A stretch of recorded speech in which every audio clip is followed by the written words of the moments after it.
I'll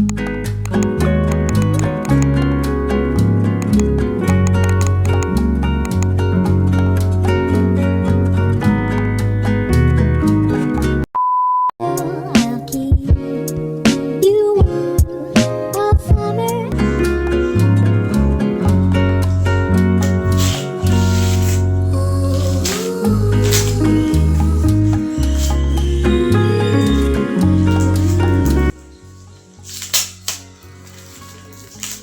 Hello everyone, welcome or welcome back to the channel. This is Tanya and I am a CBSE class 10 student. So this video is going to be a study vlog. With that I will be sharing all the challenges I'm facing these days in my boards preparation. So let's begin with the video now.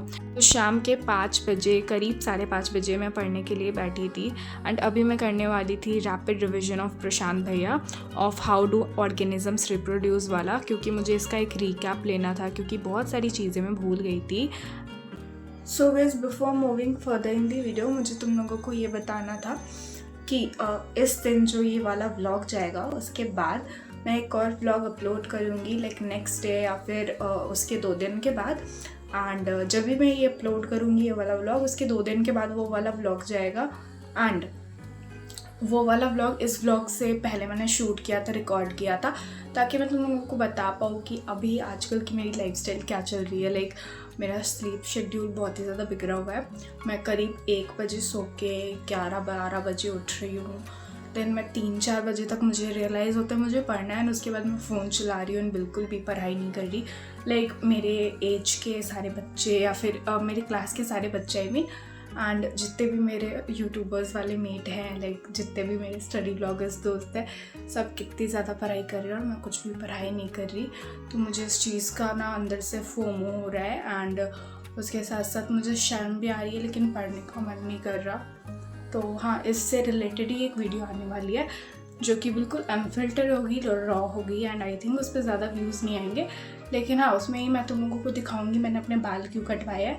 तो अभी तुम लोग पहली बार मुझे इस look में देख रहे होगे वीडियो में, तो हाँ वो भी मैं उस वीडियो में बताऊंगी. सो या लेट्स मूव फर्दर. तो उसके बाद मैंने अपना रैपिड रिविजन कंटिन्यू किया एंड मेरा फ़ोन बिल्कुल भी स्टेबल हो ही नहीं रहा था, तो मैंने उसको फिर हाथ में ही ले लिया था. तो ये जो हाउ डू ऑर्गेनिजम्स रिप्रोड्यूस वाला चैप्टर है ना, इसके मैंने कोई सेपरेट नोट्स नहीं बनाए थे एंड ये मैंने प्रशांत भैया से ही पढ़ा था क्योंकि मुझे इनसे ही समझ में आता है.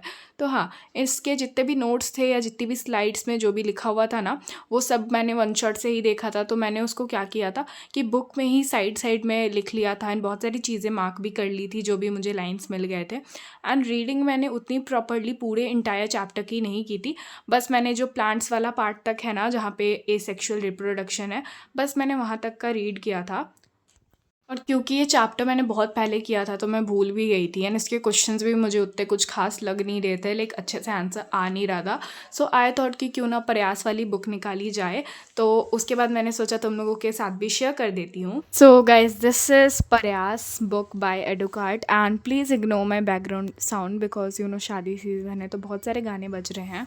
So this I took out क्योंकि मुझे इसमें से हाउ डू ऑर्गेनिजम्स रिप्रोड्यूस के क्वेश्चंस देखने हैं. मैं तुम लोगों को इसका फीचर्स भी बताऊंगी. तो सबसे पहले ये देखो, दिग्रात्सो एंड प्रशांत भैया एंड यहाँ पर नेक्स्ट टॉपर्स की टी शर्ट पहन के इन दोनों की फ़ोटो है. ठीक है, so let's begin. First you will get this Educart का लेटर जिसमें प्रशांत भैया एंड दिग्राज सर का साइन है, ऑटोग्राफ है मान लो. And this will surely motivate you, इसको आराम से पढ़ना. और ये है हमारी प्रयास वाली बुक. तो इसमें तुम्हें science, math, social science and English in चारों सब्जेक्ट का डे वाइज प्लान मिल जाएगा एंड तुम्हें कोई भी कन्फ्यूजन नहीं होगा कि तुम्हें हर दिन क्या पढ़ना है. एंड ये मेरा काफ़ी सारा कन्फ्यूज़न दूर कर देगा अब से, क्योंकि मुझे पता रहेगा कि मुझे रोज़ क्या पढ़ना है. And here is the day wise plan. यहाँ पे तुम्हें सारे चैप्टर्स और सारे दिन भी लिख के दिए हुए हैं कि किस दिन तुम्हें कौन से सब्जेक्ट का कौन सा चैप्टर करना है. एंड इसमें तुम्हारा पूरा सिलेबस कवर होगा जिससे तुम 21 डेज़ तक या 20 डेज़ तक अच्छे से प्रैक्टिस कर पाओगे. एंड अभी मैंने chemical equation and reaction practice करने के लिए निकाला भी था, लेकिन अभी तक मैंने इसको किया नहीं है, इसलिए मैंने यहाँ पे कुछ भी नहीं मार्क किया है. ठीक है. एंड इसका सबसे बेस्ट फीचर मुझे यही लगता है कि तुम इसको पुल आउट कर सकते हो, क्योंकि जब भी मैं अपना बैग लाइब्रेरी लेके जाती हूँ तो काफ़ी ज़्यादा भारी हो जाता है. सो काफ़ी ज़्यादा ईजी होगा to carry it and that's why I love this feature. And moving further, तो तुम लोग देखो डे 1 में 3 सब्जेक्ट्स दिए थे, इंग्लिश, साइंस एंड उसके साथ साथ सोशल साइंस। तो इन तीनों को तुम्हें डे 1 पे कंप्लीट करना है एंड उसके बाद तुम उसको कर या नहीं कर पाए उसको यहाँ पे मार्क भी करना है। एंड उसके साथ तुम्हें मिलेंगे स्कोर कार्ड्स, जैसे साइंस का ये है, मैथ्स का ये है एंड ये है इंग्लिश का। तो ऐसे ही तुम्हें चारों सब्जेक्ट्स के मिलेंगे जहाँ पे तुम मार्क कर सकते हो कि कितने क्वेश्चंस तुमसे हुए और कितने क्वेश्चंस नहीं हुए, और तुम्हारा परफॉर्मेंस क्या रहा वो भी तुम यहाँ मार्क्स के हिसाब से मार्क कर सकते हो। तो तुम्हें पता चलेगा कि कौन से चैप्टर में तुम्हें ज़्यादा मेहनत करने की ज़रूरत है। And this is going to help me for my self assessment and that's why you can purchase it. I will put all the links in the description box. उसके बाद मैं अपने एक रफ़ कॉपी और उसके साथ अपनी साइंस की एनसीईआरटी बुक लेकर बैठ गई थी। एंड इसमें मैं सारे क्वेश्चंस का आंसर कर रही होती हूँ और मेनली मैथ सॉल्व करती हूँ। तो अभी मुझे करना था कार्बन एंड कंपाउंड्स का question answer, like in text question and answer exercise के क्वेश्चन, क्योंकि वो सारे क्वेश्चंस मैंने किए नहीं थे क्योंकि ये चैप्टर मैंने अभी पढ़ा है अपने अभिवाद से एंड मुझे काफ़ी अच्छे से समझ में आ चुका था चैप्टर। तो मैंने सोचा इन टेक्स्ट क्वेश्चन प्रैक्टिस कर लेती हूँ। और इस चैप्टर को प्रशांत भैया से पढ़ने के बाद मुझे ये चैप्टर काफ़ी ज़्यादा ईजी लग रहा है, लाइक कंपेरेटिवली पहले से काफ़ी ज़्यादा ईजी लग रहा है। लेकिन क्वेश्चंस मुझसे अब भी नहीं हो रहे थे, तो मैं सॉल्यूशंस वाली वीडियोस भी देखूंगी, लेकिन पहले मुझे खुद भी ट्राई करना था। एक्चुअली ना ये चैप्टर काफ़ी ज़्यादा कन्फ्यूजिंग है क्योंकि तुम नेम्स में कभी कभी कन्फ्यूज़ हो सकते हो और ऐसी बहुत सारी चीज़ें। बाकी इसमें थ्योरी और रिएक्शंस है जो कि तुम्हें याद करना पड़ेगा। एंड जितना चैप्टर ये मुझे पहले हार्ड लग रहा था उतना ज़्यादा अभी हार्ड नहीं लग रहा है क्योंकि अभी मुझे सब कुछ अच्छे से समझ में आ चुका है। और आज मेरे पास पढ़ने के लिए बहुत ही कम टाइम था बिकॉज़ मुझे रात में शादी में जाना था करीब 7-8 बजे के बीच एंड उसके लिए मुझे रेडी भी होना पड़ता थोड़ा बहुत, तो इसलिए मेरे पास काफ़ी ज़्यादा कम टाइम था। तो मैं चाह रही थी कि जो क्वेश्चंस नहीं आ रहे हैं उसको मार्क करूँ एंड आगे बढ़ते जाऊँ। अब देखो आई नो तुम लोग बोलोगे कि अभी एग्ज़ाम्स का टाइम है तो तुम शादी में क्यों जा रही हो, लेकिन घर पे कोई नहीं था तो मुझे ज़बरदस्ती ले जाया जा रहा था तो मैं कुछ नहीं कर सकती थी। तो हाँ, उसके बाद जितने क्वेश्चंस मुझसे हुए मैंने सॉल्व किया और जो नहीं हुए उसको मार्क कर दिया ताकि मैं उसको कल सॉल्व करूँ। एंड अगर मैं तुम लोगों को बताऊँ तो आजकल मैं शाम पे ही पढ़ने के लिए बैठ रही हूँ और ऐसे बहुत सारे दिन हुए हैं जैसे कि कल वाला दिन जब मैंने बिल्कुल भी नहीं पढ़ाई करी थी, लाइक जब मैं शादी से वापस आई थी उसके नेक्स्ट डे मैंने बिल्कुल भी पढ़ाई नहीं करी थी एंड वो पूरा का पूरा दिन वेस्ट हो गया था ये सोचते हुए कि पता नहीं मेरे बोर्ड एग्ज़ाम्स में क्या होगा। एंड मेरे लिए सबसे ज़्यादा चैलेंजिंग पार्ट है सुबह को जल्दी उठना, क्योंकि जब तुम सुबह को जल्दी उठते हो तो तुम्हें अपने आप प्रोडक्टिव फील होता है, पता नहीं क्यों। एंड मैं बिल्कुल 11-12 बजे उठ रही हूँ आजकल। मैंने नेक्स्ट वाले व्लॉग में मैं तुम लोगों को सब कुछ अच्छे से एक्सप्लेन करूँगी अबाउट माई लाइफस्टाइल की क्या चल रहा है एग्जैक्टली। एंड इस वाले वीडियो में बस मैं इतना ही बता सकती हूँ। और यहाँ पे मैं प्रैक्टिस कर रही थी मैथ्स, जिसमें मैं कर रही थी कोऑर्डिनेट ज्योमेट्री की एनसीईआरटी के क्वेश्चंस। तो देखो सारे चैप्टर्स मेरे कंप्लीट हो चुके हैं।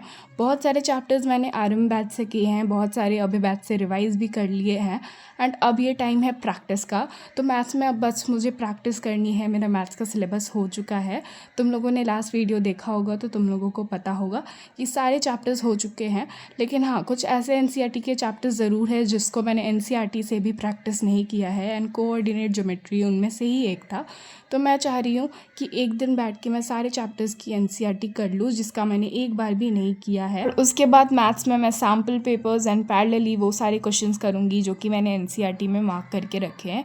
ऑल्सो मैं एनसीईआरटी के एग्जाम्पल्स और क्वेश्चन सब कुछ सॉल्व करती हूँ ताकि कोई भी क्वेश्चन छूटे ना। एग्जाम्पल्स करने से एक आइडिया आ जाता है कि कैसे तुम्हें आंसर को प्रेजेंट करना है, तो एग्जाम्पल्स करने उस पॉइंट ऑफ व्यू से काफ़ी ज़्यादा इंपॉर्टेंट होते हैं। और बस कुछ क्वेश्चंस करने के बाद मैं रेडी होने के लिए चली गई थी बिकॉज शादी में जा रही हूँ तो थोड़ा प्रेजेंटेबल भी लगना होता है। और बहुत सारे लोगों को ये बिल्कुल नहीं पता होगा कि ठंड के दिन में मेकअप करना और उसके बाद आकर उसको रिमूव करना भी खुद में एक टायरिंग काम होता है, जो कि मुझे काफ़ी ज़्यादा नापसंद है, लेकिन करना पड़ता है। एंड लड़कियों के ऊपर ये प्रेशर होता ही है कि शादी में जाना है तो मेकअप करना होगा, बिकॉज अगर तुम मेकअप ना करो कभी तो तुम्हें कोई भी टॉन्ट मार सकता है जैसे कि तुम मरे हुए लग रहे हो। तो हाँ, बस मुझे इतना ही बोलना था। उसके बाद तो थोड़ा बहुत मेकअप करने के बाद एंड थोड़ी बहुत फ़िल्टर्स लगाने के बाद मैंने कुछ क्लिप्स शूट की थी, तो मैं तुम लोगों को वो दिखाना चाहती हूँ। So here you go.